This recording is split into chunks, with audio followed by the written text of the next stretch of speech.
What's going on, everyone? Welcome to Season Gaming Bitcast episode 368. It is another fine Sunday morning, and I am here with two of my best buds. You know him as the lawman himself. Mr. Hogue Law is back for another episode. How we doing, my friend? I'm good. Good morning.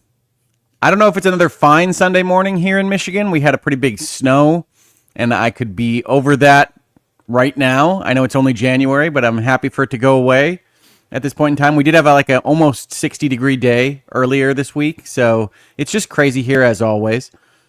I was going to say, like, you're not going to be over the snow for a while yet. You got. Oh, no. I was joking with my wife. We got in the car. It was 60 degrees. I said, well, congratulations on surviving another Michigan winter, honey. We did it. We made it to spring. But no, immediately. Big snow, cold weather. What are you going to do? Complain about it, I guess, even though I chose to live here. Yeah, that sounds about right. And of course, the Thai guy himself is here. How we doing, my man? What up, player? I'm chilling, dude. Chilling. Which one of us is a playa? You guys are both players in your own way. Clearly you, Hogue. Playa is like the little acai bowls, right? Are they? I don't know. Here's some acai. Yeah. I'm drinking some right now. God, you're such a dad. Go away. Me or Hogue or both? I'm sorry. Every time I go by the playa bowls, I keep thinking it's telling me I'm a playa. I just do. I don't even know what a playa bowl is, to be honest with you. There you go. It's a brand or something, like a chain? No health foods. Yeah, it's like a chain that specializes in like acai bowls and things. Oh, okay. All right, fair enough. But anyway. That's what makes it seasoned.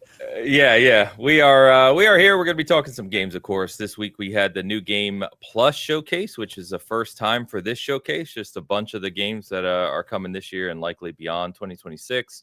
We want to touch on these very hot rumors about a new Witcher 3 expansion coming 11 years after the game's release, which is pretty wild to think about. Keep the dream alive, people. Yeah, for real. We've got Xbox announcing their first developer direct of the year, which excited about. Of course, we'll touch on that, even though that's not for a little while yet, and a few other things, of course. But before we get started, we've got to do the usual and kick it off with some of our community things. So, let's see here. Let's get started. Mysterica Claus kicked us off with a $10 super chat. No message though on Hogue Law side of the house, but one of our regulars. We see them here all the time, so thank you very much for the super chat, Mysterica. Thank you. And our good friend Gregor's over in Poland, shouting out 5 Hogue Law memberships to get us started this morning as well. I really appreciate it. Yeah, it's fantastic. Thank you, Gregors. Hope you're doing well. Hope the game development is continuing swimmingly. Swimmingly is the word that jumped into my head for some reason. I'm not sure why. And of course, we've got Tide hitting us off with some interesting picks this week. She basically messaged me and said that there was a thing online saying that every person online should have a persona that is an AI picture of a plushie. So here we are. Hey, look at me. I'm adorable. Also, I have a pretty good photo up on screen. Yeah, you and Travis seem to come off better in these. I look like what's the Kadu or what's the cartoon character? Doug? Kalu, yeah. And Travis looks like he's about to fight Voldemort. He does.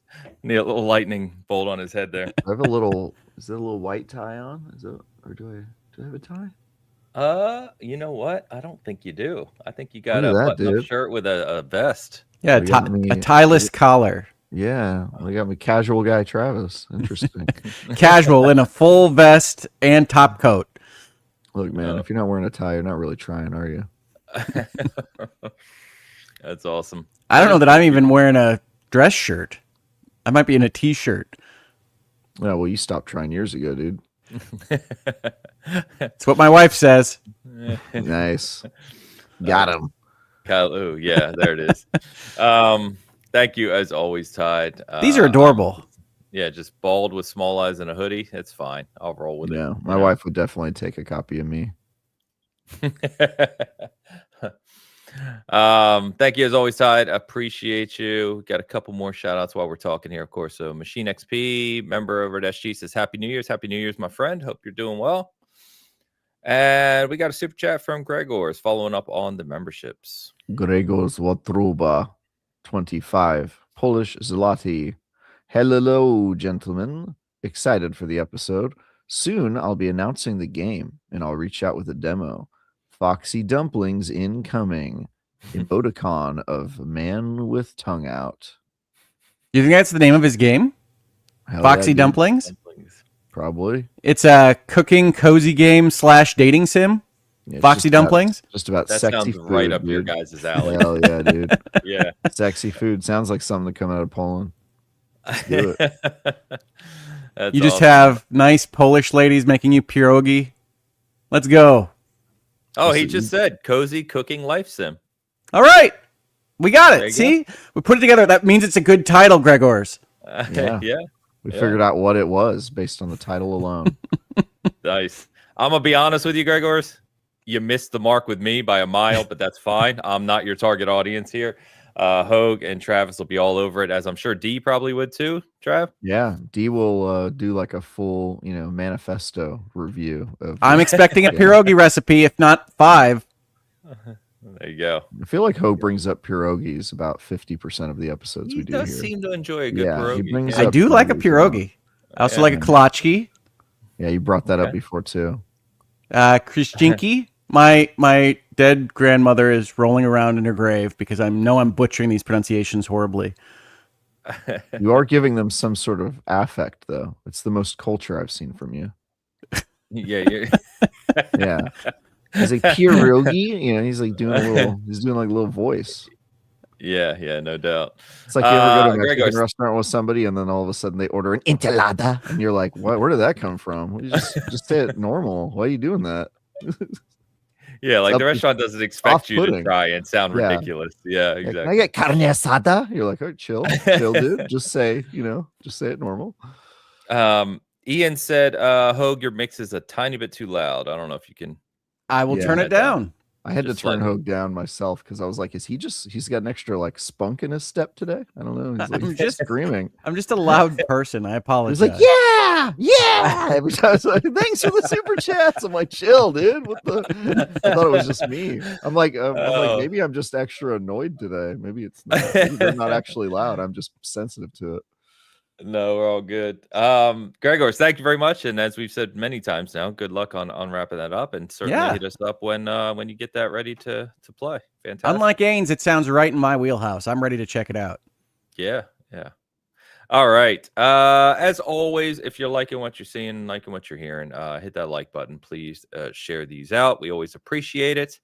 And just a reminder before we start, we talked, I know, a couple times about the cooking video. We're hoping to have it up before next week's episode. I'm traveling this week. Travis has had other things going on, so we'll try and get that wrapped up this week. And then a reminder that all the super chats and anything on the SG side of the house, 25% goes towards Extra Life. I'm probably going to give that reminder a few times till our regular audience remembers or swings by. So thank you for that as well. All right, you could boys. pin a chat comment, Ains, for future shows. Yeah, I should probably do that. That can just go straight to Extra Life as well, if you know. So, yeah, I will do that.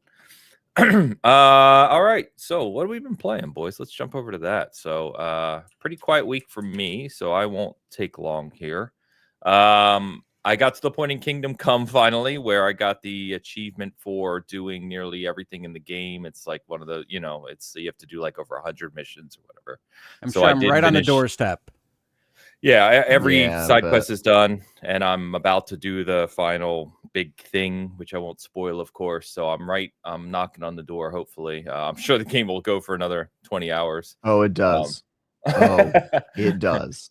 Yeah. So I've heard something. So, but I'm excited to obviously wrap that up and talk about it for a while. Other than that, I've just played a lot of Rematch this week.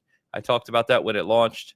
It's a good game. We got a crew of 5 people that play now, and it still has a lot of inconsistencies, a lot of weirdness as you play that game, but it's light years ahead of where it was when it launched, which is nice. So it's just one of those weird games where it's like you find yourself pissed off a lot at like things not working or, just the game being weird. But then like as soon as the game finishes, you're like, let's play another one.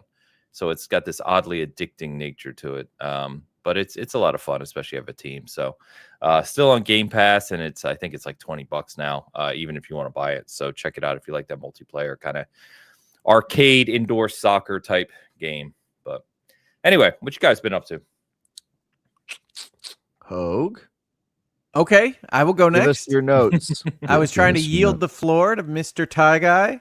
But yes, I'm going to say discovered, but I know this game has been in early access for years. A game that is very likely to end my year in 2026, very highly thought of. I'm very excited about this game. I don't know that I can recommend it to everyone because it's highly detailed. It is a simulation of an alien invasion of Earth where you are not a nation state. You are setting up an ideological group that is either going to resist the aliens, suborn human interest to the aliens, whatever it might be, in a very kind of XCOM meta strategy setting. But instead of just being tactical battles with little cartoon aliens, you are engaged with controlling the GDP of countries and kind of worm-tonguing into the ears of politicians and trying to control their military, start up wars, take over the entirety of the world for different reasons, depending on what faction you're representing, and then ultimately launching into space, setting up moon bases, getting fleets together to go fight the alien threat out in space. I love this game to death.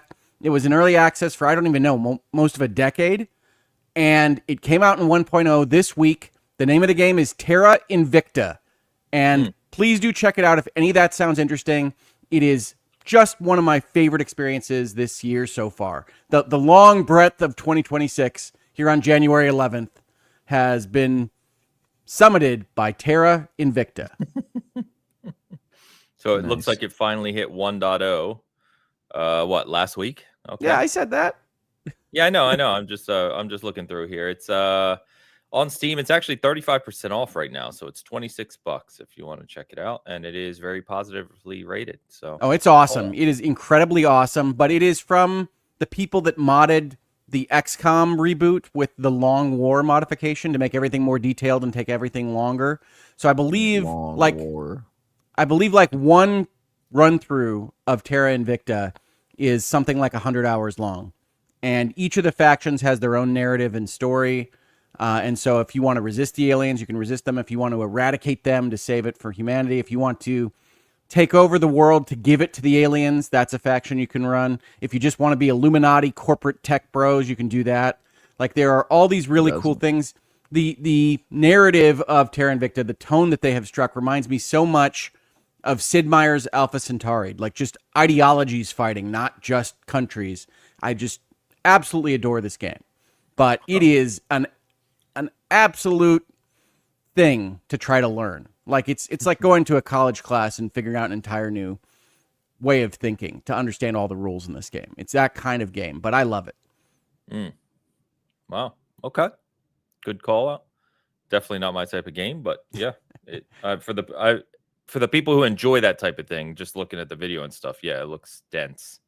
Oh, it is as dense as I have ever seen in a game. And it's almost 3 or 4 games crammed on top of each other. Because once you start getting into running in space and fleet battles and everything else, it's entirely different from putting your secret counselors in the ears of legislatures and taking over countries and priorities. So it's just crazy how deep it is. But on top of that, it's got all of the 4X research grand strategy stuff that you would want in a game like that. So I mentioned Europa Universalis 5 a couple weeks back as a game that I was playing. This is like that, but in modern times with an alien invasion. So, fantastic. Okay. Cool. Fantastic. All right. Anything else you want to call out? No, that's it.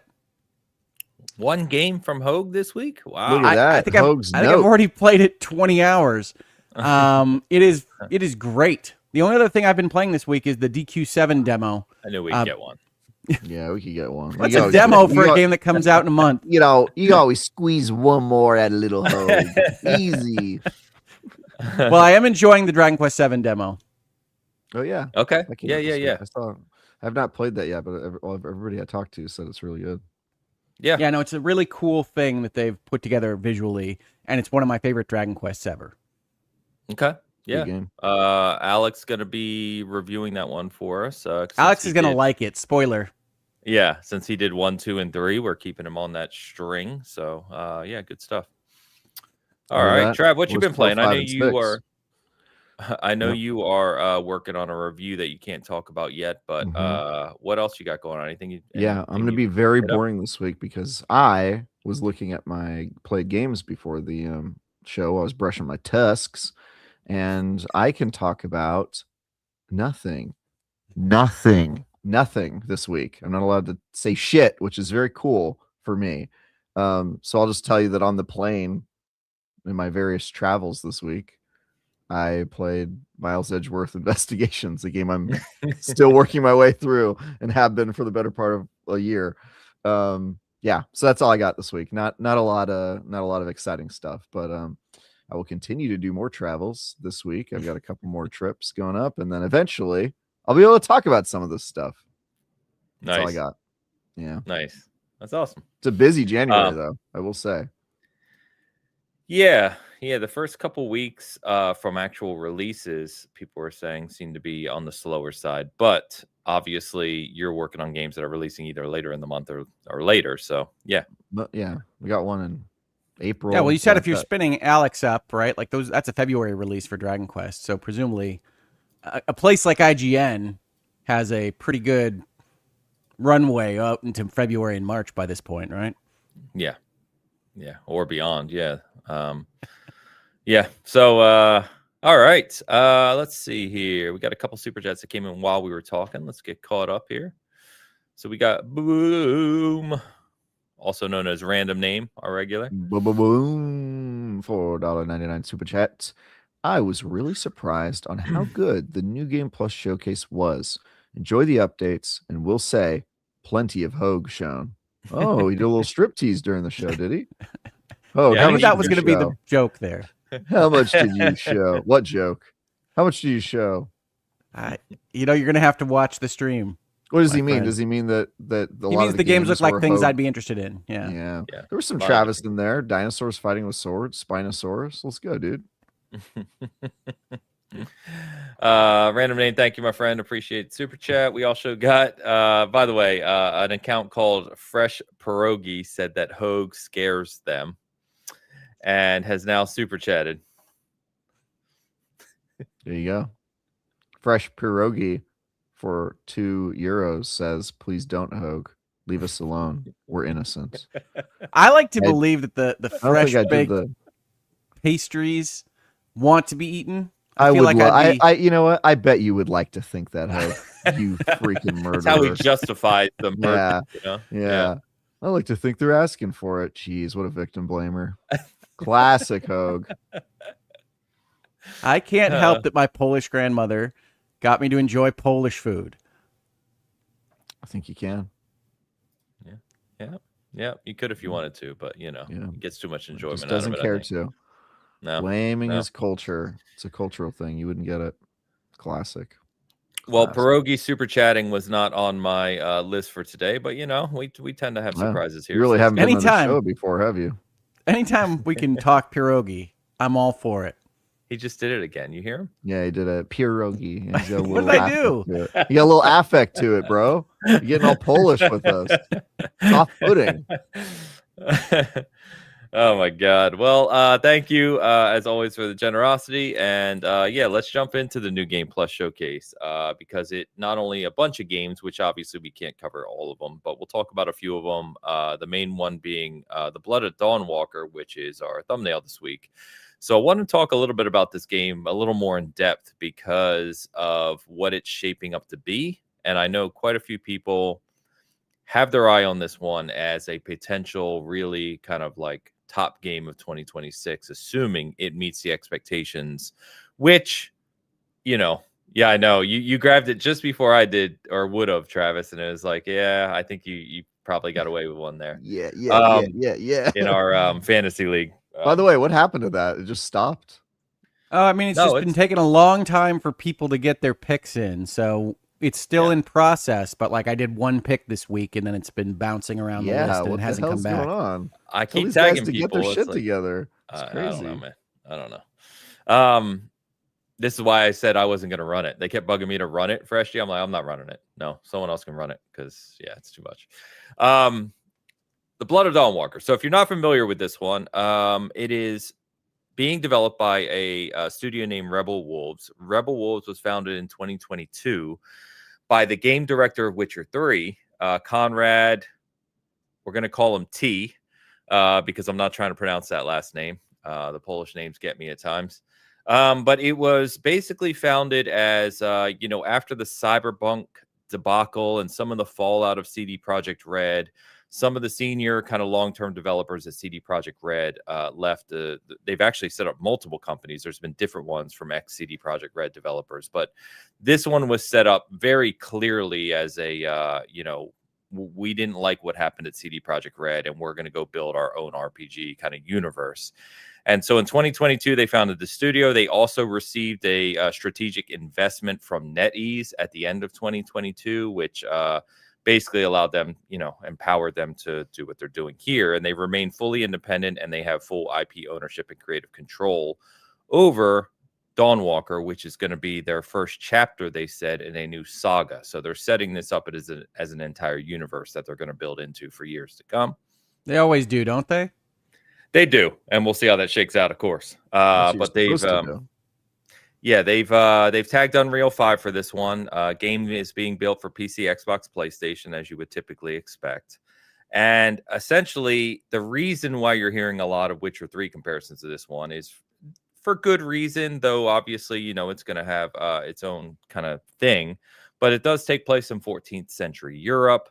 It has a lot of the kind of like they were showing off the soundtrack and the recording of the soundtrack this week. It sounds very Witcher 3-ish. You can just see the inspiration there. So,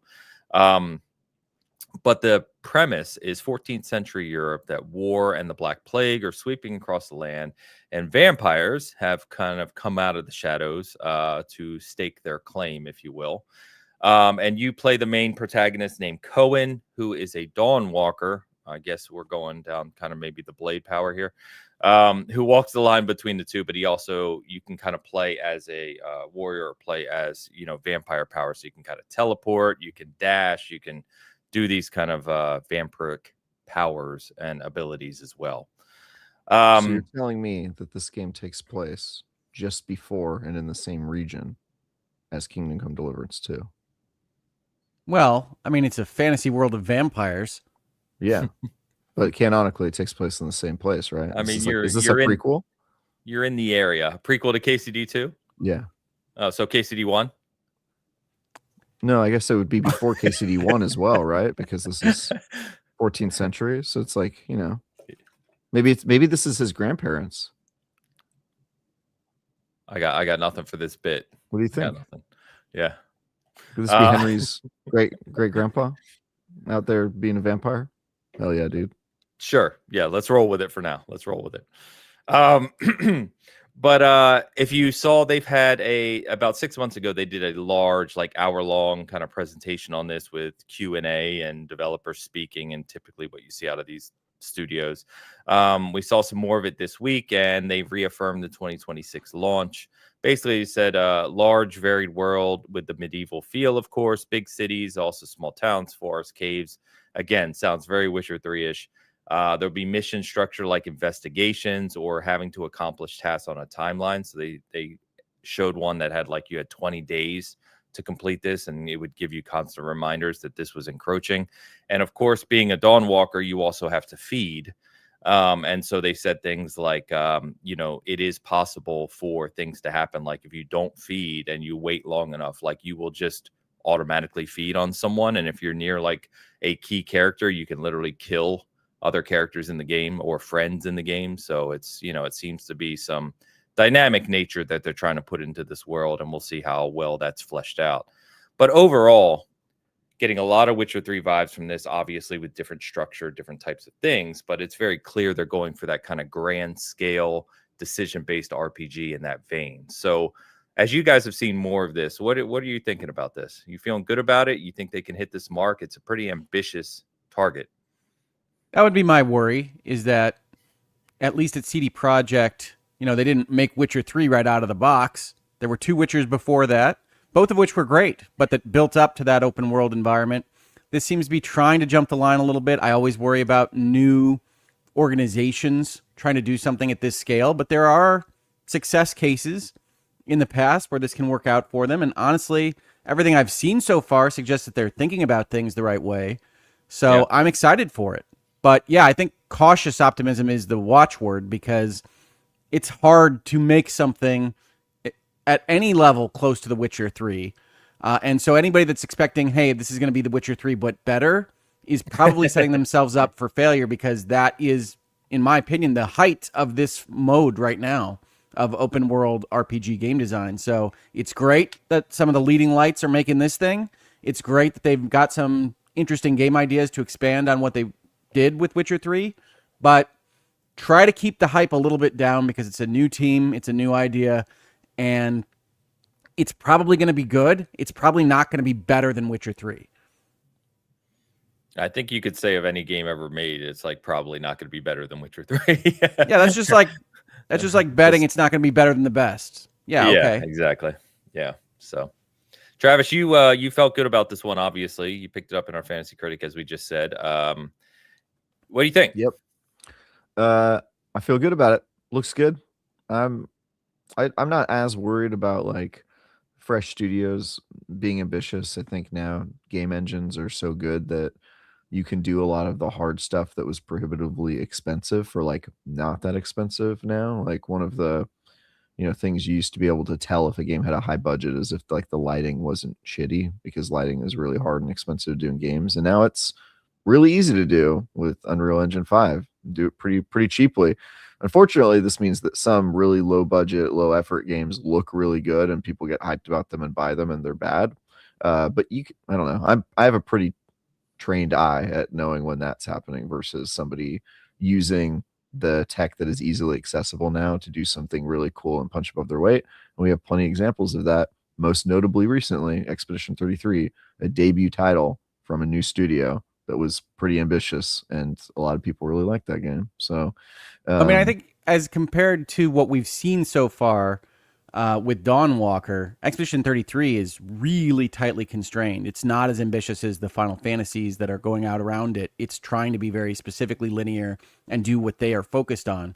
So my concern would be that this one just scope creeps out of control for this team. I don't know that we have any indication of that right now, but building an open world Witcher type game is a different ball of wax than tiny little dungeon levels and a tilt shifted overworld, which is what Expedition 33 did. So it still remains that it was much harder to make a game like Witcher 3 when they did it during the Witcher 3 development period than it is now. You can achieve a lot of stuff for a lot cheaper. And then also the fact that it has a lot of the people who have the experience. We also have to keep in mind our creators are getting better at what they do, and also are taking their hard-won lessons with them. So I think there's a lot to suggest that this has both the talent and the funding and the technology to be really cool. And everything I've seen so far points me to that being pretty likely, which is why I drafted it. I was like, I think this one's going to crush it.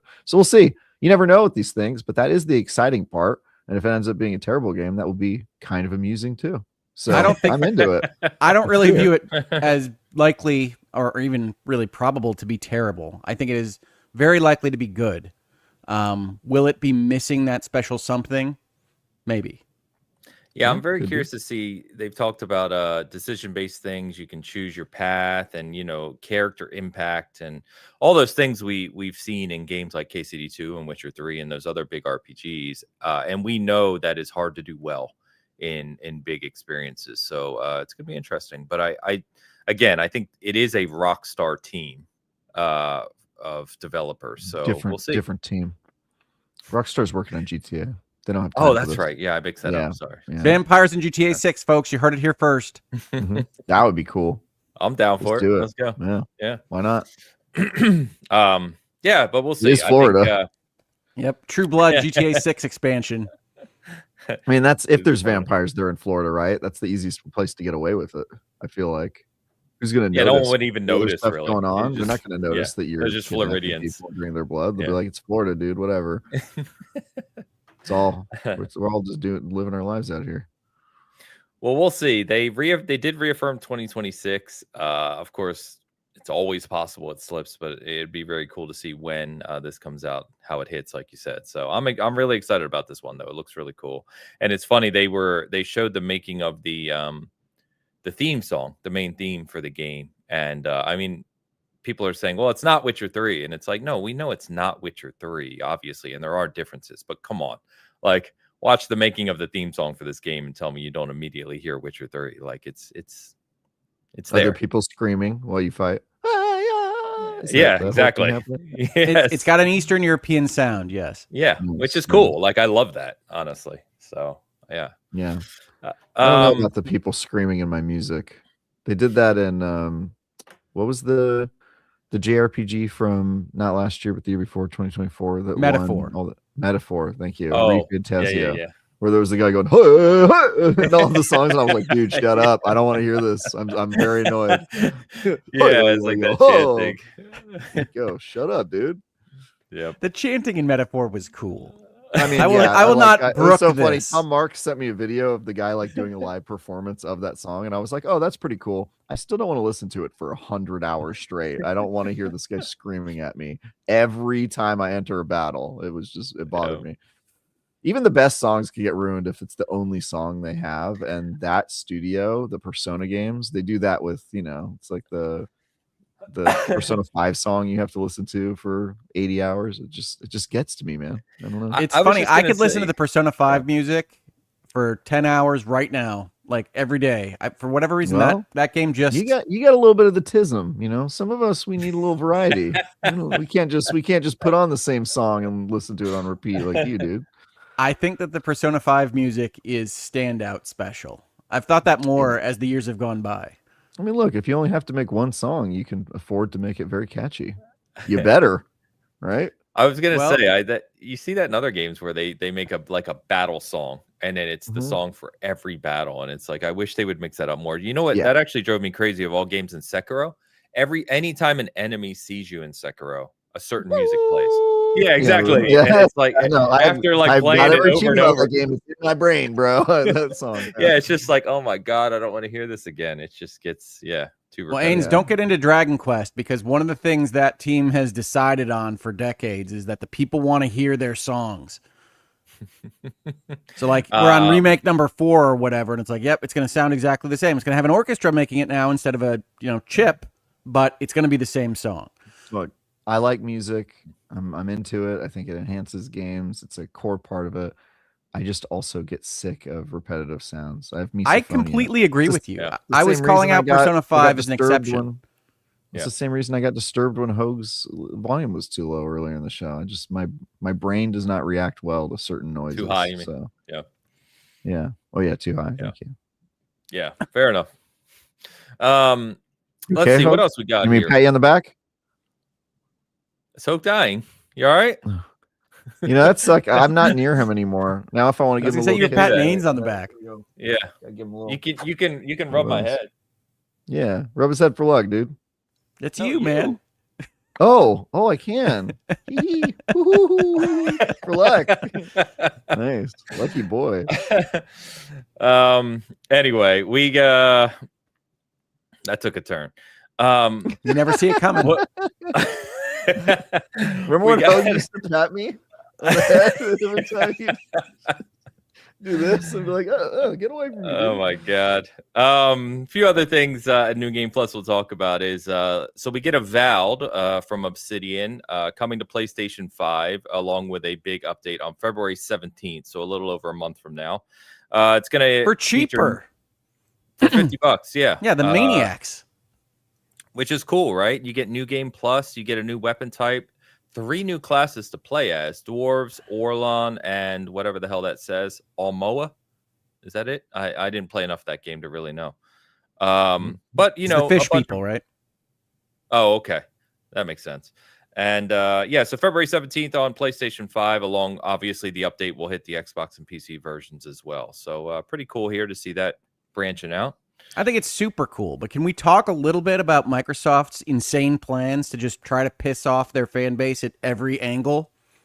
I agree that it's great that it's less on PlayStation, but we're delivering you a $70 game last year. Now it's 50 for our rivals at PlayStation. Like, it's almost deliberate, like you're trying to kill the vibes for the people that are fans of your brand. Do you think that's a big deal? Maybe they I are. only ask because it's a year old at that point. So I mean, you can get it on Xbox probably for $20-$30 now.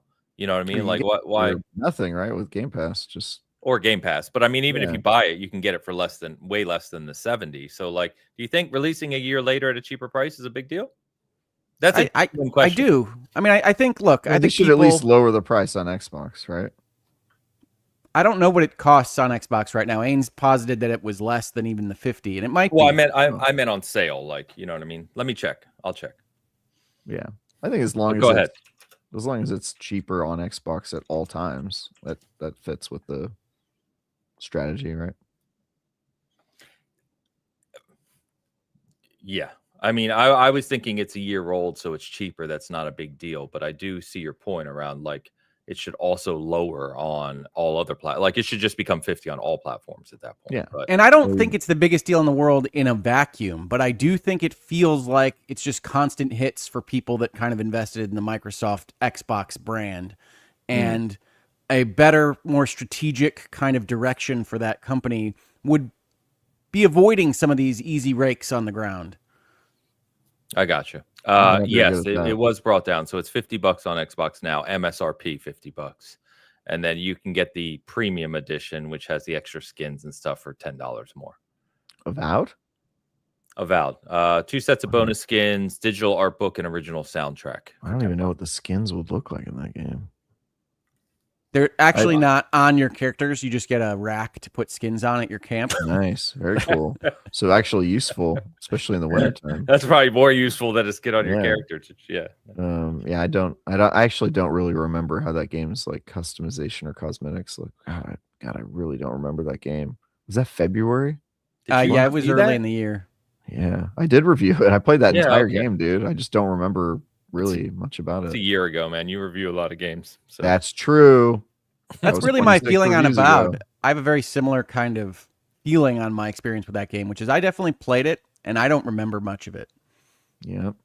I heard that from quite a few people. Like I was really excited for that game, and then as usual, I got pulled into something else. But I know people that really liked it, but I'd never hear anyone talk about it as it being like really moving. It was like a game they enjoyed and immediately forgot about. You know what's funny, Ains? Whenever a Yeah. game is like high on my hype list, one thing that brings down the hype tremendously, not for any other reason, but is when I get assigned to review it. If I get assigned to review it, I'm like, uh-oh. That means some people passed this game up, which means they probably previewed it and they were like, I'm okay. Give this to Travis. And I'm like, oh no.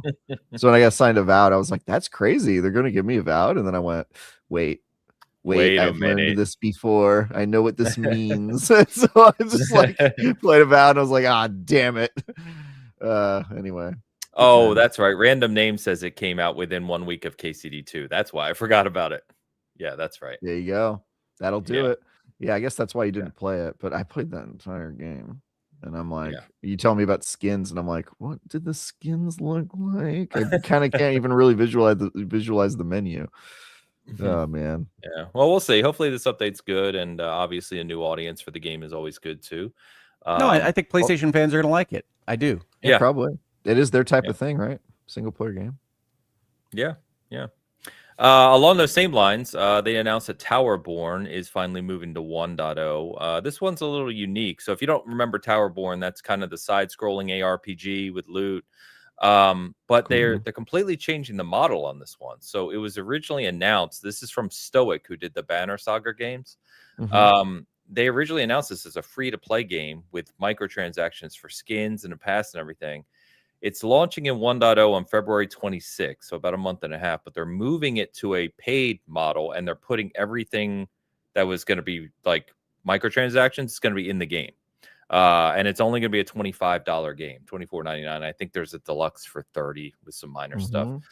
But kind of interesting that they're moving away from free to play as they go to launch. And of course, the people who backed this game early, I think they had founders packs, if I remember correctly.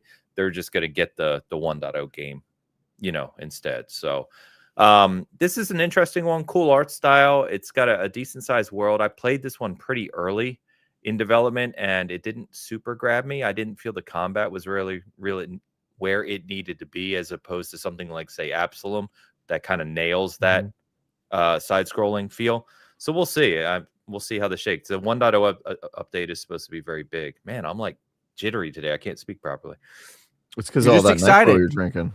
Yeah, too much bouncing off my NyQuil. So we'll see. But February 26th on all platforms, 1.0 model. Yeah. You guys care about this one at all? No? I do. I like the studio in this one. I had lunch with somebody working on this game, and we talked about it. I ended up not covering the game at all, which is kind of sad. But I'm rooting for this one quietly. I hope it turns out all right. This was in game preview for a long time, right? Couple years. I tend to ignore the game preview games. I played it in 2023 originally. But they're trying to get an audience. They're responding to feedback. Like, I don't know. Yeah. It looks pretty interesting. It does, and it's got 4-player co-op. Like I said, the art style is cool. It has actual like randomized loot. You know what I mean, rather than just kind of like your normal planned side-scrolling stuff. So I don't know. I'm definitely going to check it out. But it's coming at a pretty busy time right there in late February. That's where things start to ramp up. So we'll see. But $25, not bad, right? So. One of the other big ones that a lot of people talking about for this year, a long time coming, is Crimson Desert. So this is one I actually had to do some research on because I forgot about its origins. But this began as a prequel MMO to Black Desert Online. It's been in development since 2019, and it switched to a single player game that was originally supposed to launch in 2022, then 2024, then last year, and now this year. It's releasing now on March 19th officially. It's a big open world action RPG. There was some news this week, which I didn't think we still cared about this stuff, but they're talking about the map being twice the size of Skyrim and bigger than Red Dead 2. So big map for whoever cares about that. A metric, dude. You gotta do that. But I think I did mention before, this one was very popular at Summer Game Fest last year. They had a number of booths that were always packed. It looks very good in motion, very kind of pretty. Action looks fantastic. So I can just hope that obviously the years of extra development time put into this have really paid off, and they've got something special here. But I think this is another one, as we said about Bloodwalker. I probably feel better about Bloodwalker, but this is another one where it's like cautious optimism. It could turn out really fantastic. It also could be a 6. I don't really know. Well, they got a lot of experience with this, but it is kind of a niche game. Like, I know you said it's really popular, and that was my experience last time I've seen. So just for context, I saw this game in 2019 at E3. So like this has been going for a while, and they're a very talented studio, and they know exactly what they're doing. And I think they have a really like dedicated fan base, but it is one of those games where like you are probably just as likely to look at this and be like, I don't get it. I don't want to get into all that, as you are to get excited about it. It's kind of like the same thing with Final Fantasy 14. Like, you either know about Final Fantasy 14 and are obsessed with it and play it for 1,000 hours and think it's a great game, or you've literally never touched it. And when you look at it, you're like, I don't know. I don't want that. Yeah, it's a little cat person, a little bunny person. Exactly. Get out of here. Yeah, exactly. And I feel like that's what Crimson Desert's going to be, and it's kind of what Black Desert Online already is, right? So I only knew these games for their I believe that the meme was that it had the best character creator for like a long time. But Black Desert did, yeah. But they're MMOs, right? And they're this MMOs is of a single specific player game. I understand that, but like this company's only made MMOs before, right? Yeah, I got you. So I guess it shows a little bit in the it looks like the kind of game that looks pretty and will have roughly the plot of Infinity Nikki, which is a game I've stood behind, right? I enjoy that game. I've enjoyed playing it with my daughter, but you wouldn't go there for the characterization or the story. And if you're telling me you got a big open world action RPG and you want me to spend all this time in it, it's twice the size of Skyrim, I get worried about, okay, it's flashy, it's good looking, but Flash is not going to get me through hour 50 or whatever. Yeah. It does Really don't sort of know on this remind one. me of God, what was that Japanese made fantasy game that came out last year? Sequel. I'm forgetting the name of this game. Kingdom. Crap. I'll figure it out. Kingdom Sorry, man. Crap. I don't remember that one. Kingdom Crap is a bad translation. Yeah. The one with the where you get all the slaves with without the souls. God, why is Travis, this is this a game you dreamt? No. Someone help him out. Someone help him out. Yeah. I don't know what he's talking Chat, please save him before he says something we just can't put on YouTube. No, Dragon's Dogma 2. It kind of reminds me of Dragon's Dogma 2. You guys remember all the slaves you recruit in that game, right? Where they don't have like the souls pawns or whatever. Yeah, Pawns. they don't I have couldn't souls. remember the name Yeah. of them either. The pawns. There you go. I was close. Pawns are basically slaves. We all get it. We're all on the same page now. Cool. I don't Yeah, even think it Dragon's kinda reminds Dogma me of 2 was Dragon's from Dogma last a little year. bit. Well, I mean, now it's 2 years ago, but it's 2024. Yeah, we'll see. Yep. I don't. Yep. I don't know. I love big action open world games, so you would think on the surface this interests me. But to your point, if it is carrying forward too much of that MMO nature, it'll probably lose me real fast. So I'm again cautiously optimistic about this one. We'll see. But I'm glad they have a release date. They've obviously been working on this for a very long time. So I hope, just for that team, I hope that it does well. We'll see. Yeah. I want everybody to succeed.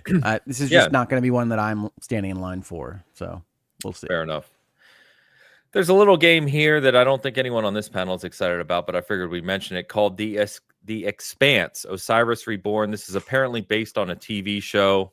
Oh my God, you're killing me right now. TV This show. is so great. Let's go. Expanse, Osiris Reborn by Owlcat Games. So we got to see a little more of this. Supposed to be coming out this year. We did not get a date. However, they did talk a little bit about the action RPG elements and the different ways you can play your character. So they're leaning into play styles. Like you can be just a hacker and like sneaky if you want to. You can be sniper, that type of thing. Obviously, as you build your character, you can choose to be from one of the three factions: a Belter, an Earther, or a Martian. And of course, they're going with player choice in this game as well. So they said, in the earlier part of the game, you'll be able to kind of play your angles with different decisions you make, but eventually you will kind of have to go down a path, and certain decisions will mean certain things in the game, and main characters can die based on your decisions. So it's, they're trying to make it meaningful. So I'm liking what I'm hearing about this. Obviously, the Expanse universe we've talked about. These guys don't really care for it, but I really like it, and I'm really excited. He liked it so I think it's much, gonna he be really didn't good. know that it's a series of novels. He just He said did. it's based He's on- doing this I made deliberately that to joke me. on purpose. Yes. Come on. You got to give Ains credit. He's doing that deliberately. It Go, would have Hope. been What do better you if you think? said it's based on a Telltale series that didn't do that well. that would have been better. Oh, no, this is exciting. This looks fantastic every time they show anything about it. This is my most hyped game this year. Nice. I do think it comes out this year, but it's probably late in the year would be my guess. But Owlcat has a pedigree of making cool RPGs. My only real Warhammer. concern is that some Yeah. of the preview videos have a little bit of kind of MCU ironic snark, which isn't really a great fit for the Expanse universe. So hopefully that's just marketing and preview videos. Otherwise, I think everything about this looks awesome. They've shown a bunch of environmental shots of places that are in the books or in the TV shows. Really, really cool. I love the Expanse to death. I just don't want it to become a man shoot in corridors. Follow the Mass Effect 1 model, not the Mass Effect 2 model. Expanse is all about kind of international, interstellar politics. So let's get into the weeds. Give me a big old codex, and let's go. Expanse. That's actually a good call out. I'd like a big codex for sure. For the record, that snark was not ironic. It was maybe smarmy. I would describe it as ironic snark. Okay. Just to be clear. was I know gonna my say, snark, and I'm very particular about it. It's I like- will yield to your expertise on this topic, Travis. Yeah, well, I'm super excited for this one. I actually did start to play over the holiday something that's been on my backlog, which is the Warhammer game that they made. which, Oh, yeah. That's the one that Dan was obsessed with, Ains. Rogue He talked Trader? about it. Rogue Yeah, Trader. Yeah. We talked about it Yep. like every week here. He did. And I previewed that one, so like I knew it was good like a while ago and just never got around to playing it in live. And so there's that one and Battlefield 6 are like the two games I'm like, I know they're hella good because I did a preview of them, but I still haven't actually played the release version. So I'm hopefully going to get around to playing more of both of those. But yeah, I really am excited for this one. World's cool. I still need to get farther into the actual novels because I never watched the show. The Expanse world is great. Yeah, you're not going to regret your time. There's just so many novels, dude. Have you ever like looked at the Kindle? Like I opened up the Kindle, I was like, how much reading I got to do here? And I was like, dude, this is wild. This is a lot of books. Yeah. If you didn't know, and Hogue, I don't know if this is for you or not. This is more my area, but there is a Owlcat Direct, like from Owlcat. You can get a collector's edition, which includes a little model of the ship. Guys, when this thing was announced, and I really shouldn't have spent that money. Oh, you already got it. Okay, you beat me to it. Okay, making sure you do. I think that was only live for like a week or so, but I didn't want to miss it. Okay. Yeah, that's cool, man. That's cool. But yeah, it looks great. I hope they nail it. I watched the interview with the director and the I think the producer on it, and I liked what they said. You know, they were their answers were very what I would have wanted to hear for this type of game in this universe. So yeah, it sounds cool. Did you guys ever play the Pathfinder games they made? I played one for literally like an hour. I don't like the Pathfinder engine. Not video game engine, gaming engine. Like just the system. Yeah. So I think I tried it when it was on super sale, like 90% sale, and I still don't like Pathfinder. So that's not their fault. I just don't. Oh, interesting. I thought that was the coolest part of the game is that it actually follows the rules of Pathfinder. That's what you want out of a translation. I just don't like Pathfinder. You played Baldur's Gate 3 and 5e's bad. I did, but Baldur's Gate 3 tried to throw me off any time we got knee deep in the weeds on the it tries to hide the fact rules. that it runs on a bad engine. Yeah. No, it was funny. I went back to Divinity Original Sin 2 because they did the Switch 2 upgrade. And like it is so much cleaner when Larian was allowed to just do its own thing with its own game rules than what they had to kind of jury rig in the land of Dungeons and Dragons. Hard agree. Yeah. I just think Pathfinder's a better system. I don't know. I think those games are pretty. If you don't know, Ains, the Pathfinder games, they recreate like actual playable adventure modules you can do in the tabletop version. So they're like digital recreations of like a full tabletop campaign that you can actually go and play. Okay. I knew it was based on those, but I didn't know they recreate them like 1-to-1. Yeah, pretty much 1-to-1. That's pretty cool. Yeah, it's pretty interesting if you're like a tabletop person who's like played those campaigns or at least read them, and then you play the game and you're like, oh, this is. I don't know. It kind of blends the line between you kind of see how RPGs get made. I don't know. That's the thing it unlocked in my brain is seeing those. I was like, oh, I kind of get how all these nerds played tabletop games, and then they were like, let's do that in the video game, and you can see a real direct connection to that. And then seeing them do Rogue Trader is pretty interesting because now it's like them telling their own stories, and I can tell you by Rogue Trader so far, like they've got storytelling chops, which is Owlcat is good. Yeah, they're well, you don't really get to see that in Pathfinder, right? I mean, you get to see some of it because they're writing dialogue and stuff, but like seeing them do original stories and like absolutely crush it is pretty exciting. So yeah, I hope. Oh, well, we've already said it, but I hope this one nails it. Definitely one of my more excited games for the year, no doubt. It's it felt like the Telltale series. And I didn't play it, but from what I heard either you guys or other people I talked to play, it didn't really fully capture. I don't know. It didn't. I want to be a character in the Expanse universe, and it feels like this game will allow me to do that, which is what I'm excited about. So, and I liked what you called out too, Hogue, is like if you watch the recent gameplay video they just showed from the showcase, a lot of the the aesthetics, the setting, the areas that you would expect to see in Expanse look to be very well done as well. So exciting stuff. Yeah, it looks great. Yeah. Let's see here. So there's a lot of other games, guys, on the new game showcase. Please check it out. There's way too many for us to kind of go through, but a lot of smaller games, bigger games, different things you might not have heard of. There's obviously rundowns on various sites. Steam even has one where you can go game by game and even wish list or check out the ones from the developers that were in the showcase. So definitely go back and check that out. Is there anything either of you guys I didn't list here from the showcase you want to touch on before we move on? Oh yeah, all the weird games that I liked. What was Yeah, that that's I said one? there's a ton of them, but Oh yeah, I liked all the weird stuff. Like I mentioned, the dinosaurs with the swords. I liked the was it called Deep Dish Dungeon? That one really spoke to me. There's like some weird shit like that. Like I liked all the just the weird stuff where I was like, oh man, I hope I have time to play that for a couple hours. That looks cool. Just the smaller yeah, stuff. Rogue Trader was there. There was another Warhammer game, Dark Heresy 2.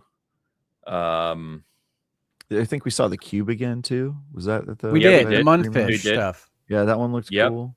Munfish. Far Yep, Far exactly. West, I thought was cool. Yep. Yeah. Some Trying to still look cool through to stuff. see if anything. Yeah, the Deep Dish Dungeon you called out. Yep. There was Oh, and one other I the was Division curious 2 showed up too, which we haven't heard from them in a while.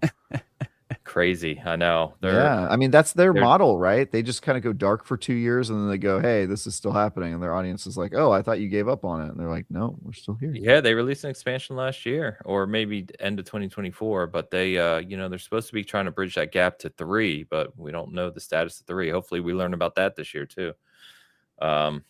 What's the other one? Damn, I'm sorry to hold us up. There was another game. Dino Blade is the one you were talking about, right? Erosion. That's the other one. Erosion's the one where like every time you die, time moves on and things change. So that one looks pretty cool too. What's funny is that's true in real life as well. Every time you die. Every time you die, things move on. Yeah. Yeah. World keeps on ticking. So anyway, yeah, so Dino Blade, check dude. that out. Hell yeah, Dino Blade. Hell yeah, Dino Blade. Hell yeah, dude. One of the other big things that's kind of cooking right now, so I had to look into this one because I had heard it, but I didn't know how valid it was, is that there's a new expansion for The Witcher 3 coming. Seems pretty valid. Yeah, this has been validated by apparently several sources, including the guy who did the soundtrack or worked on parts of the soundtrack for Witcher 3 as well. Supposedly coming mid this year as a celebration of Witcher anniversary in May, but also to help bridge the gap. Hope's dying again. Don't die. Not allowed. Okay, maybe die. At this point, you've interrupted the show too long. At this You can go point, ahead yeah. and, No, just like if you're gonna just shit or get off the pot, if you're gonna die now. But yeah, this one is seems to be quite valid, and it's supposed to be a substantial full expansion to The Witcher 3 to help bridge the gap between 3 and 4. Originally, from what I read this morning, it was saying that people were looking to the cold north, but now more of the rumor said to be a desert area of Zeracania. So we'll see what happens with this. I mean, we've talked about The Witcher extensively on the show. I mean, everyone talks about The Witcher 3. It's one of the best-selling games of all time. This one seems to make a lot of sense to me, guys. If, Witcher 3 is going on 11 years old, even though it's an obviously all-timer and a very beloved game, it seems like a guarantee this is going to sell 10 plus million copies of an expansion to get people hyped for Witcher 4. It just seems like a no-brainer and a really good idea by CDPR. Yeah, and I would expect them to sell the expansion. I would expect them to sell a new complete version of the game. Just get it all at the top of the lists in the eShops and whatnot. So I think it is a good idea. I will absolutely be there day one. Yep. The only risk that I think you have if you're CD Projekt is that you are going to get a vibe now for what the new look company can do in the Witcher universe. And that might change expectations for 4. It is a risk. It's not without risk as a plan.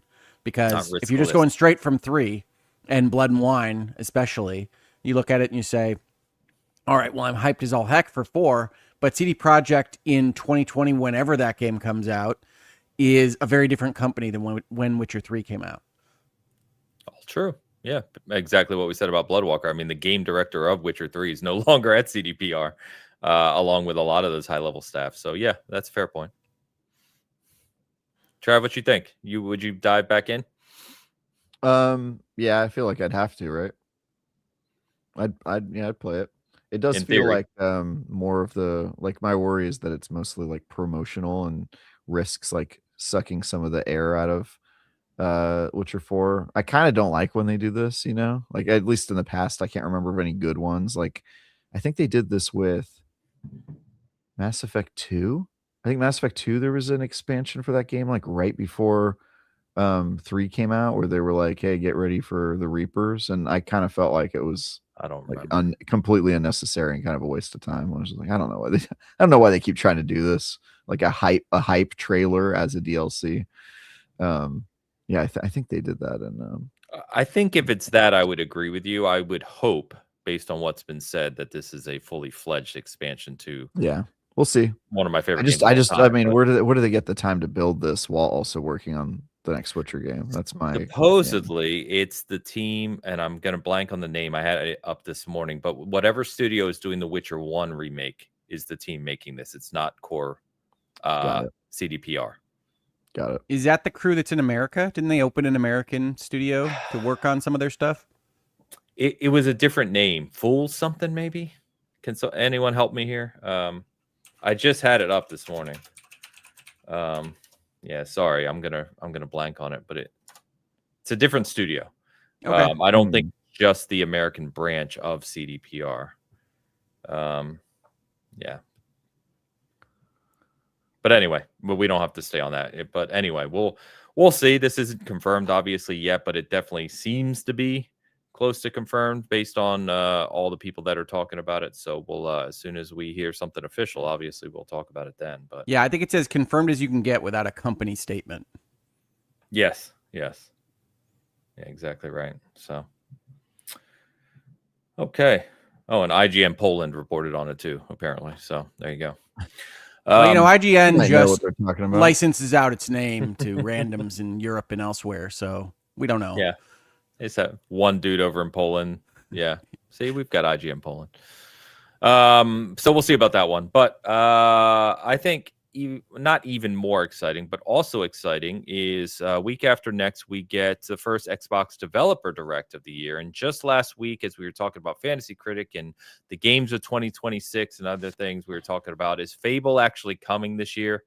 And sure enough, here, week and a half, we get Developer Direct where they're going to show a lot of Fable.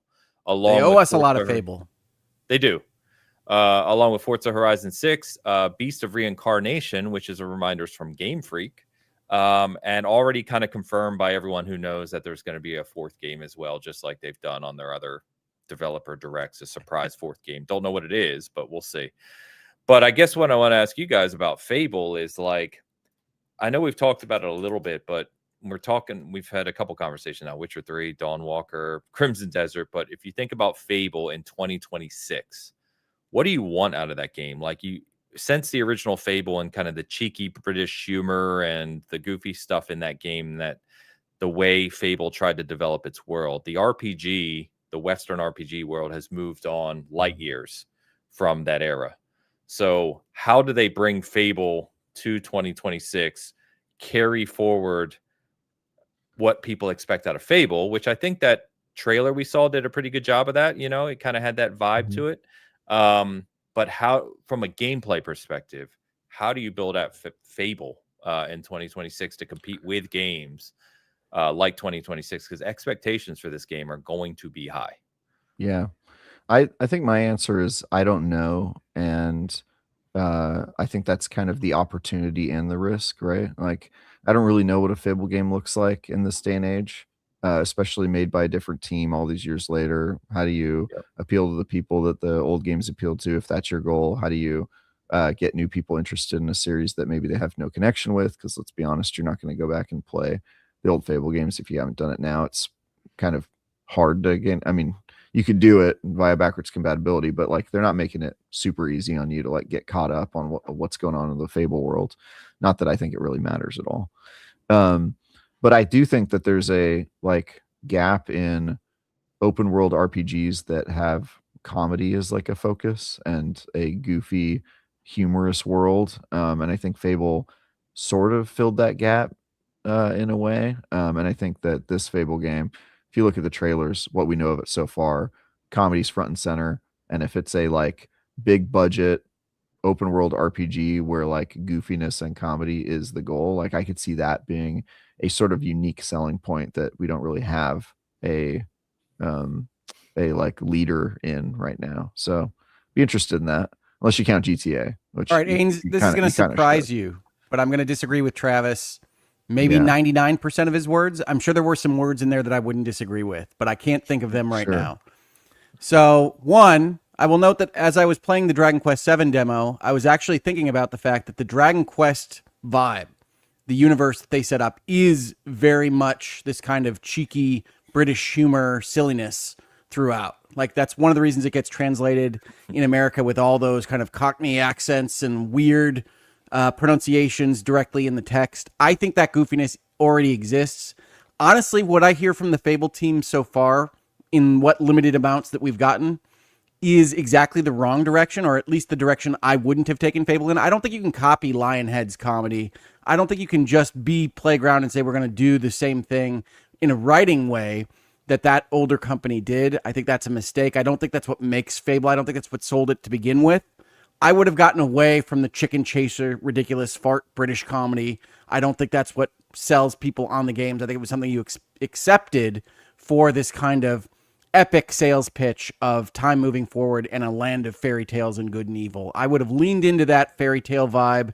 I would probably have tried to disconnect it from the games that are now going to be decades old at the time.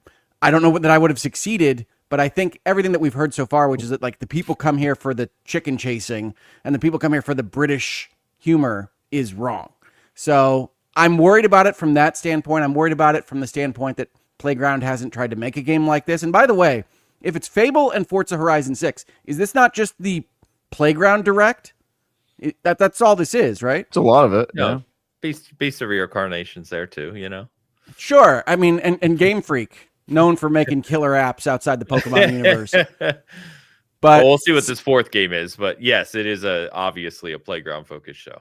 Yeah, so I'm enthused for the possibility. I'm glad to see a team or a company that makes such winning games out of racing try something with an RPG bent. But everything I've heard so far suggests that they are mirroring the Fableness of everything on a superficial level. I don't know whether they can accomplish that. I wouldn't have wanted them to go in this direction in the first place. So we'll see. Yeah. I'm excited about Fable. But I think everything I've heard so far. For Hogue is the takeaway here. I mean, that's the takeaway for most of these shows, right? I will say, I think, as usual, I land somewhere between you guys on opinions, which I think is good for a 3-person show. But I think I would say that I think if they went, let me word this a different way. I think they had to show that they understood what Fable was and that the chicken chaser and the sarcastic British humor was present. I think if they don't show that, people are upset. I also think the writing we've seen in terms of jokes are better than anything that was in the Fable games. Like the Fable games, like you could kind of see what they're going for, but it wasn't really. They never were like had me like cracking up. Like the trailers we've seen alone, it's like okay, they're actually going for it, like trying to make this game funny and hiring comedians and comedy actors, and like, you know, they know what they're attempting. I think that is like a better strategy than like, oh, it's going to be a generic fantasy RPG with like some Britishness in it. Like that, I don't know. I don't think that would have done it. Yeah, and we'll have to see how it lands. I mean, we haven't seen enough of this game to really know what they're going for. Yeah, that's true. I do agree. None of us know what this game even is. No, I do agree. I think the debut trailer, or maybe not the debut, but the one we saw the actual character talking in the giant. Yeah, the office interview one. Yeah. I thought that was really well done, but it doesn't show us the game. So I think that's what I'm most curious about. Like I said, is like, how do you make what is going to be viewed as a big Western RPG, especially considering we've been talking about this game for years now? Expectations are going to be high. And if you come out and have only a surface level RPG experience or a small experience, I don't think it's going to hit the mark. I think part of, not to compare the two directly, but I think that's part of what hurt Avowed, is that when Avowed first got announced, it was like Obsidian, like a Skyrim competitor. Yeah, you know, yeah. Like, And then, Nope. like, as it went on, and then we get Avowed, and it's nothing like that. You know, it's a much more Yeah. condensed experience. And I think if they do that with Fable, it's not going to turn out well. To be clear, though, the Fable games are not big. No, they're short condensed. I know. Yeah. I know, but I think the expectation of Western RPG with years of development has changed in the 20 years since Fable was out, or 30, however. Yeah, I mean, how you're many probably it's been. right, but I kind of would be happy with them to be like, look, it's like the other Fables in terms of like scope. It's a little bit more linear. You know, you're kind of going from area to area. Like, if they do something like that, I don't think that that'll be immediately like, oh, they've messed up. It's like, I kind of don't. Can you even imagine a Fable game as like a full like Witcher or Skyrim style Western RPG open? Like, I kind of don't even know if I'd want to play that game, to be honest with you. Maybe But not you just that said- big, but somewhere between. You Yeah. just said Witcher style, and Witcher 1 is a very different game from Witcher 3. I mean, I would hope that Playground only takes on making a Fable because they've got some people that have an idea of what they want to do with this game, and they're not just trying to copy what Lionhead did decades ago, because I think that's not a winning formula.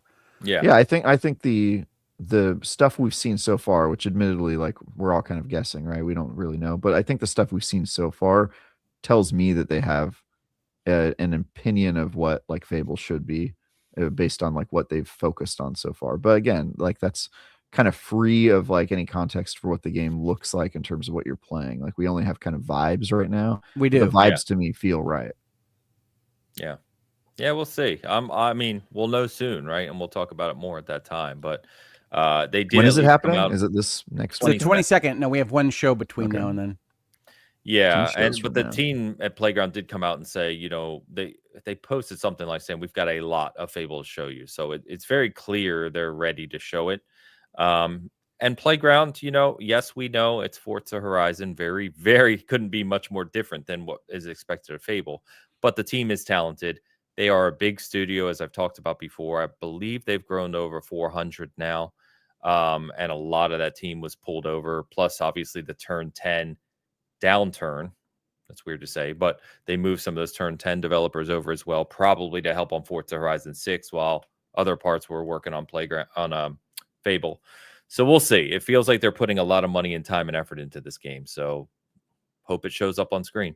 Yeah. Well, and you say it's very different from Forza Horizon 6. We don't know that they don't just announce Fable as a horse racing simulator in a fantasy world, and then you have to go around to different things and earn different horses. We don't know. He's on. We know nothing about how to play this game. Yeah, I'm What? in. A wagon PG? See, it works better with car, doesn't it? Yeah, it really does. Wagon WPG kind of PG. sounds funny. It sounds like a women's league for golf or something. I don't know. You could just Probably shorten is. horse to horse. So it could be a whore PG. Oh, nope. See, we're going the wrong direction. Yeah, he got closer to the sound of R though. Horror PG. Yeah, kind of like that. We're gonna think come I'm up That's with GTA something 6. That comes later. That's right. Yeah, that's the black coffee update. Is that what it's called? Black Oh coffee? man. I don't remember that.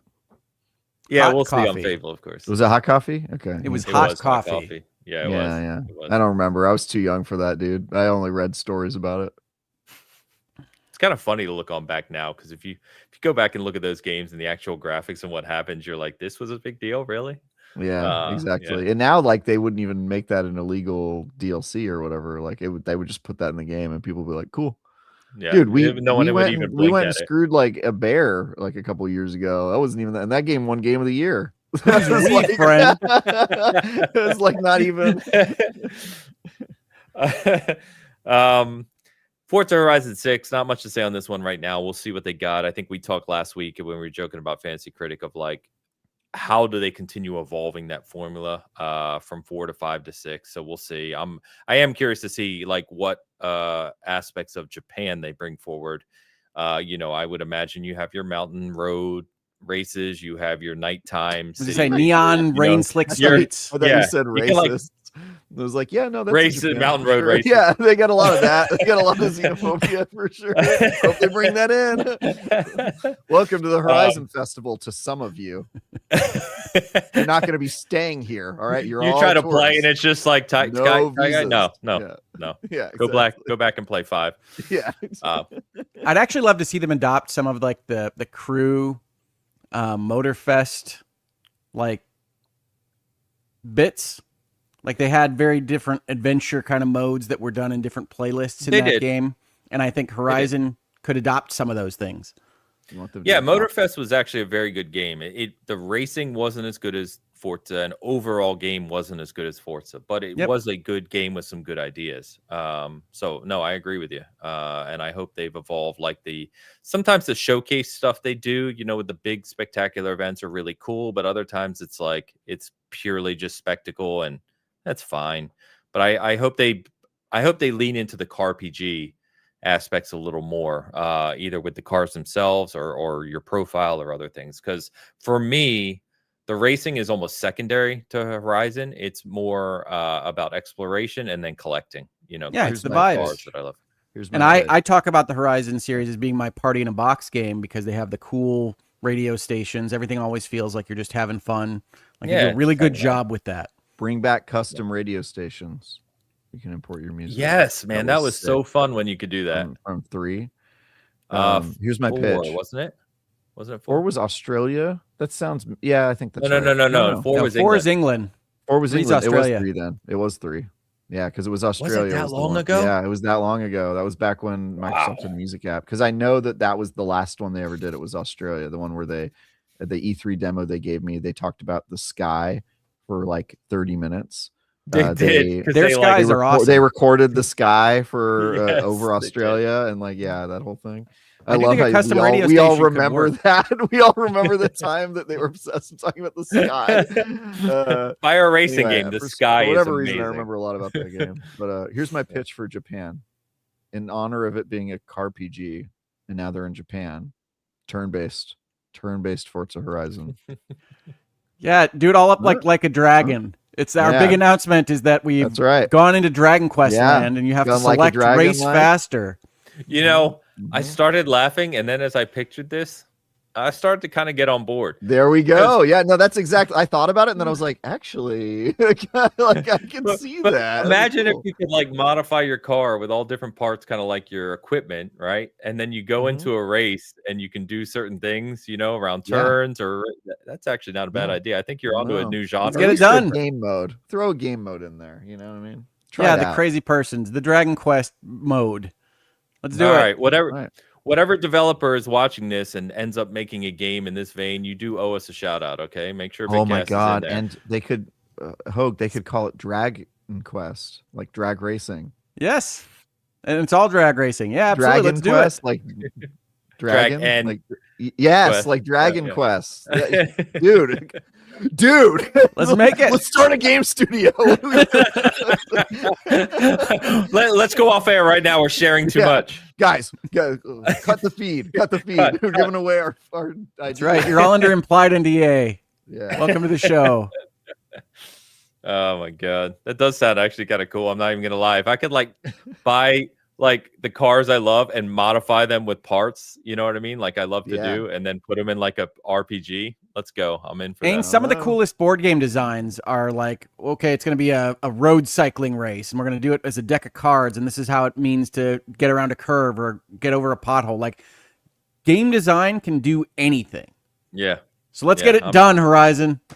Let's do it. In all seriousness, we've been joking here. Why has no one made that yet? Or maybe there is like an indie one out there I'm not aware of. I'm sure there is. Yeah, there's probably something that's close to what we're talking about. Just like taking it big. Just it will have rogue elements. The graphics will be pixels, and you will have to manage a deck of cards.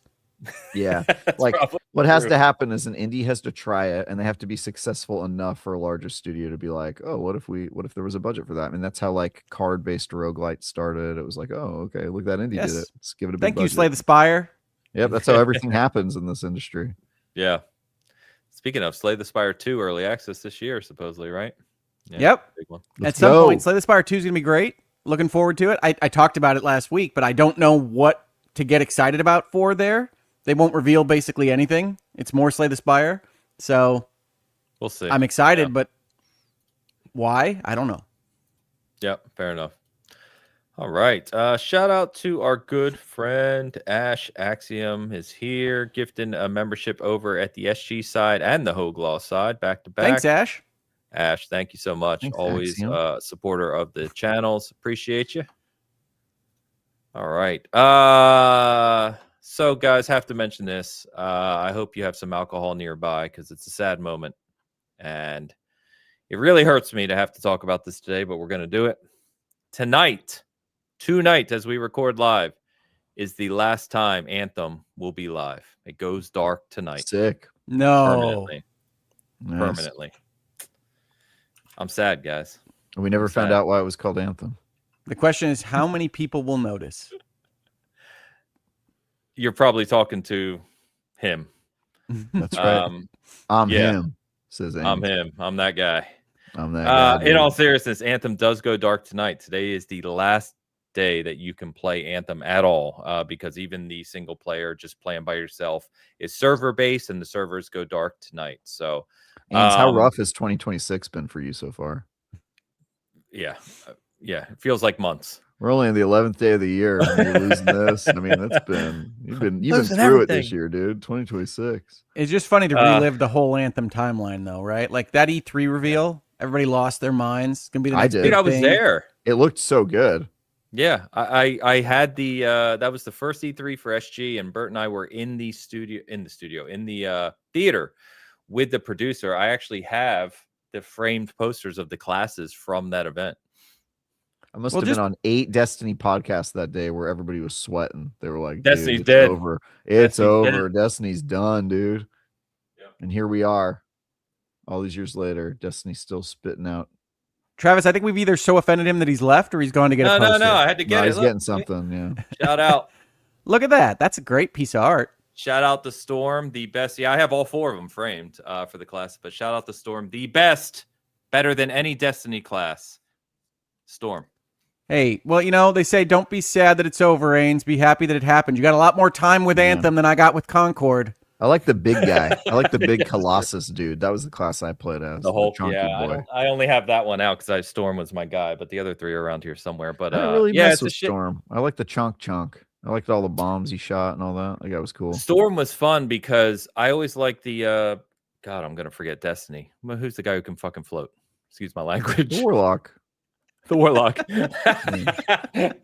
The Storm, you can float full time. You know what I mean? You can just fly around it, and then you can kind of hover, and you can just explode shit from the sky. Oh man! But you can't land on the ground and go clunk, clunk when you land like a big boy. It's pretty cool. And he had the big missile launcher that would come out. Yeah, I mean, like the big boy. It was just a really cool game. There was so much potential in that, and they gave up on it before it even. Like, people forget Destiny launched as like a terrible game. Like, it got really bad scores. It was like not well developed. People were like, "This game's gonna be bad." But here's the thing: you got to give Bungie credit. It doesn't matter how bad it starts; they always finish their games. They go, "No, we're gonna keep at it. We're gonna keep trying." And unfortunately, BioWare could not learn that lesson. I think BioWare tried, right? I think EA proper came in and said, "No, you're not learning that lesson." It's quite possible, but like when you make a live service game, part of what you have to accept is that there's going to be ongoing development and that you might not make it the first time. In fact, at the time Anthem came out, there had been zero live service games that had launched in a state that were good. And so the fact that that was the precedent and they had like years to like understand that and plan for it and budget for it and then took zero learnings. Anthem will always be to me like the thing we learned in the industry about live service games is like you have to have the right temperament to even attempt it. And Anthem will always be a memorial to that, because they weren't there to play. They never were. They showed up with no plan and they didn't understand what type of game they were making. No, and then they took their lumps, and then what's his name? Mike, not Towndrow. I'm terrible with names today. I don't know. The Drucker, right? The creative director of the game. Basically, they put forth this. They brought in, didn't they bring in? I'm going off memory here, but didn't they bring in one of the loot designers from Diablo 3? And they basically came up and had them help with a 2.0 system, right? Remember they announced their 2.0. Yeah, 2.0 that never came out, yeah. And then everyone got excited. Well, the people who played it got excited, like myself. And then, EA, I think to Hoag's point, basically they had the discussion of, is it worth continuing to fund this game and do this 2.0 development? And they said no. And that, man. But even that, it's like they should have been working on the 2.0 before the 1.0 was Oh, out. I agree. That's I'm what you're just saying, supposed to do. You're supposed to yeah, have a plan. They didn't have like events lined up or any of that stuff you're supposed to do with live service. And yeah, I was yeah, sort of dead before it began because I remember playing it and being like, when I finished the campaign in Anthem and started to get into the end game, I was like, look, this isn't good, but it's already better than Destiny was on day one and a lot on of day these one. other ones. So if they Yeah, keep working on it, they've got it. Like that was my takeaway. And then they did none of that. It's yeah. crazy how much they fumbled the bag on that because I think we'd be living in a much different space if they had gone the other way or done some planning or Agree. yeah, it's Yeah, I mean, crazy that's to all we me. ever talk about with Anthem. Everyone does is like potential. That's always the word. You know what I mean? Like the gameplay was there. You had a world to build on. You had classes. Like the combat was fun as hell. And then you just floundered. It's such a shame. So shout out to our good friend Yago. He has been an SG guy literally since I started and a Bitcast. He's been with us since the very beginning of Bitcast. So shout out to Yago. Storm Javelin he's definitely goated. One of my favorite classes in these games ever. Carrying the Anthem torch.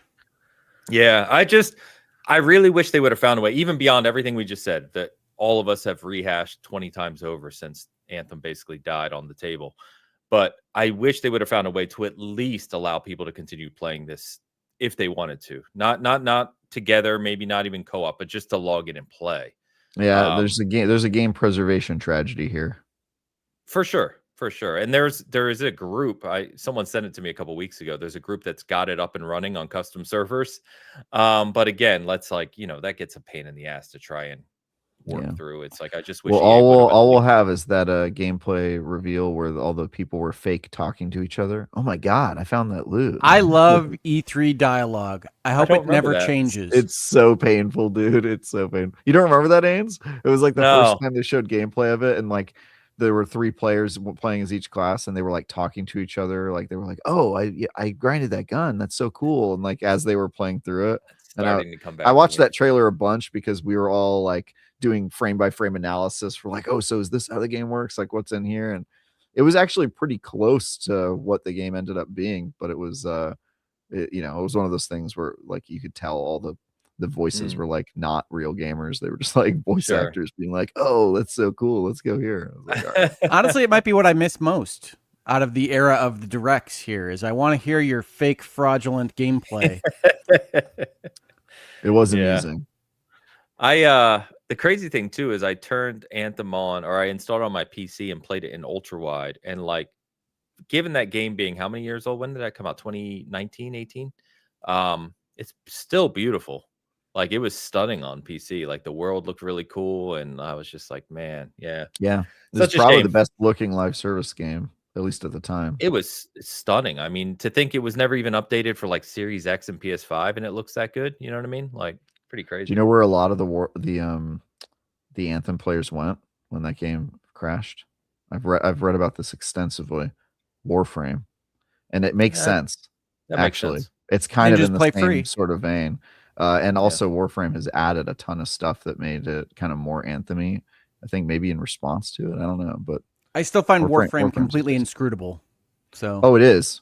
Every time I log onto that game, it's like I'm playing a different video game with all these layers. They added dating mechanics. They've added like racing mechanics to it. I tried to get into it. I was lost. It is so impenetrable when you first play it, but if you push through, there's a really, really great game there. But yeah, it's not easy to get into. Yeah. But anyway, so shout out to Anthem, one that goes down in history as another game lost to history. And what could have been. So good times with that game. Good memories from E3 and EA Play and everything, about that game. So pour one out, boys. Pour one out. Sorry about that, Ains. That is a worthy end of the show. I know how you guys feel about that game. Yeah, I had to close out mentioning Anthem tonight. So Yago says he's playing it tonight. So I don't know if I'm gonna have time tonight. He'll be there when the ship goes down. Good for him. Yeah, those people will try to stay logged on until the servers actually shut off. So yeah, remember Halo 2? The servers were on for like a year or something because people refused to log off. They just like they kept their and there was like this tracker online of like the population was like 2,000 Xboxes still playing, and then it like slowly went down until there was one guy who held out for like weeks on his own. Yeah, someone Like there's that. one of the sites did an interview with that guy. He's like, "Yeah, I didn't want to Yeah. stop, man." He's like, I just didn't want to, wouldn't let it die. It's like, they put it on a different server, right? Like Halo's actually one of the ones that did it right. Like they were like, no, you can play it over here. And it's like, Yeah. no, we're not doing this. But anyway, chat, you've been awesome. Shout out to Anthem. Shout out to all the great games we talked about today, of course. Lots of exciting stuff coming down the line, even though Anthem's not one of them. For this week, like we said, stay tuned for Cooking Special. We'll hope to have that up ended this week prior to next episode. I also mentioned last week it was the 10-year anniversary of Season Gaming. I did put up an article on Friday that you can check out. Just some thoughts on the state of the industry, running Season Gaming, some friends and peers. Travis, I actually mentioned you. Mentioned some of our peers out there like Xbox Expansion Pass, Trophy Room, Outer Haven, Lords of Gaming. Lots of good friends around the industry kind of carrying that independent torch. So check that out if you would. I'd appreciate it. And then we should have a review up on Sleep Awake, which we joked about before. We were trying to get it up this week, but that's one of those Blumhouse horror games. So if you're into the horror genre, we'll have that up this week too. But I don't think that great, to be honest. I didn't review it. It was Zach, but that's too bad. Yeah, we'll have that up. Wait, Travis, the Psycho guy, American Psycho. Show me your wares. Show me your wares. By the way, he doesn't do it. It's tragedy. Cool. My wares. I got nothing this week. I can't talk about shit. See you guys.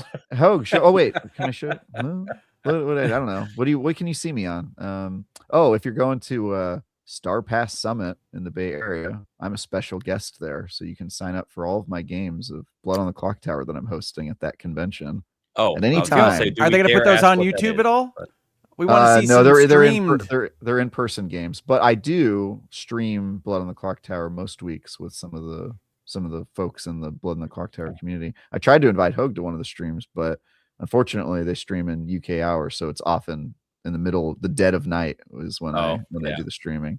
But yeah, you can do that if you care at all about that part of my life. But other than that, I got no wares. Hogue, show me your wares. I think my wares are of a limited interest for the folks that are going to watch the Bitcast this week. But as people that follow me know, I closed down Hogue Law, joined another law firm towards the end of last year. And that meant that I had a vestigial website up that people were still asking for legal advice through and asking me to do things that I can't do through the Hogue Law site. So I've been working with my marketing team to get that all changed over to something new.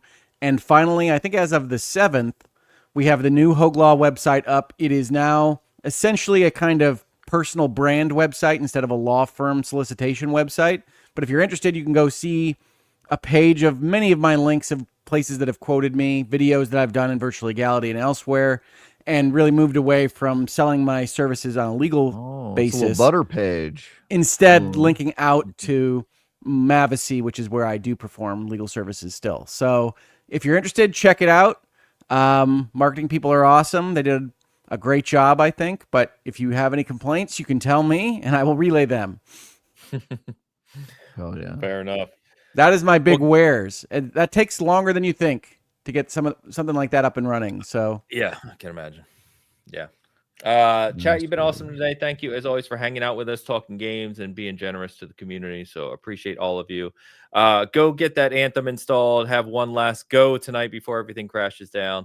And then, of course, go yell at EA, as you should. But other than that, we will play some good games again this week. Enjoy the fantastic games out there, and we will see you next Sunday as always. Until then, peace.